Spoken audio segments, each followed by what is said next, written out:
Tu veux passer de moyen à excellent à l'école? Tu te demandes ce que ça fait vraiment comme différence d'être un bon élève. Dans cette vidéo, je vais te donner toutes les clés pour devenir un élève excellent. La première étape va être de bien choisir sa place. On le sait, en cours, il y a deux types de personnes. Ceux qui s'assoient au fond et ceux qui s'assoient tout devant. Pourtant, les deux n'assistent pas du tout au même cours, car il y a une ambiance différente au fond de la classe. Si tu veux avoir une écoute active et être concentré en cours, alors choisis la bonne place.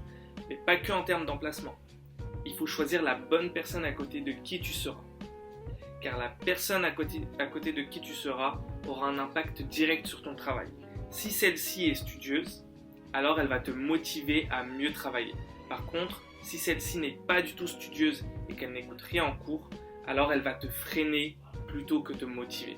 Nous avons parlé de l'écoute active, elle est extrêmement importante, car la plupart du travail se fait en cours. Et être en cours sans écoute active, ça ne sert strictement à rien.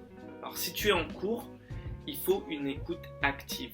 Pose les bonnes questions, interagis avec le prof ou même en dehors du cours. Interagis avec tes camarades et pose-leur les bonnes questions. Peut-être qu'ils ont compris plus de choses ou les choses différemment. L'écoute active est hyper importante et elle fait la plupart du travail. Faire acte de présence en cours ne te servira à rien si ce n'est à perdre ton temps. Travailler à l'école c'est bien, mais il ne faut pas négliger la part du travail qui est à la maison. Pour ça, tu dois très bien t'organiser. Crée-toi des objectifs clairs à court terme et à long terme.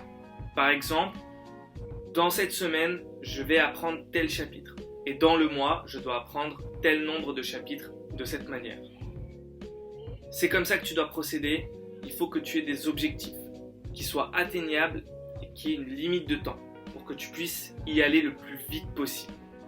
Si tu crées des objectifs trop élevés, comme on a tendance à vouloir le faire, tu risques plutôt de te décourager plutôt que de t'encourager. Maintenant, tu dois créer une organisation.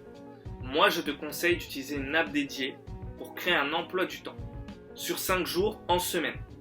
C'est l'idéal. Du lundi au vendredi, crée-toi un emploi du temps après les cours pour fixer des phases de révision. Ça va t'aider à savoir ce que tu dois réviser et quand est-ce que tu dois le réviser. Si tu arrives à assez bien organiser tes révisions, tu pourras même peut-être te libérer le week-end. Tu travailles plus intelligemment, pas plus difficilement. Tu peux aussi te faire une to-do list, que ce soit sur une app dédiée ou en papier de manière bien visible. Elle te permettra de ne pas oublier les tâches que tu n'as pas encore traitées. Enfin, te voilà organisé et prêt à travailler. Mais il te reste tout de même une chose à faire. Tu dois créer un environnement de travail qui soit sain.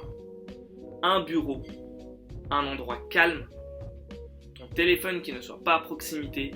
Bref, tout doit être fait pour bien travailler. Si tu te mets à travailler dans ton lit, tu as 90% de chances de t'endormir ou de faire autre chose. Si tu n'as pas l'espace adéquat qui te permettrait de travailler dans un endroit calme et spacieux, je te conseille d'aller dans la bibliothèque la plus proche de chez toi à chaque fois que tu penseras à réviser.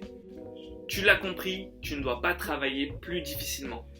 Tu dois simplement mieux travailler et changer tes manières de travailler. Pour ce faire, suis ces différentes étapes qui t'ont été données dans cette vidéo, mets-les en pratique.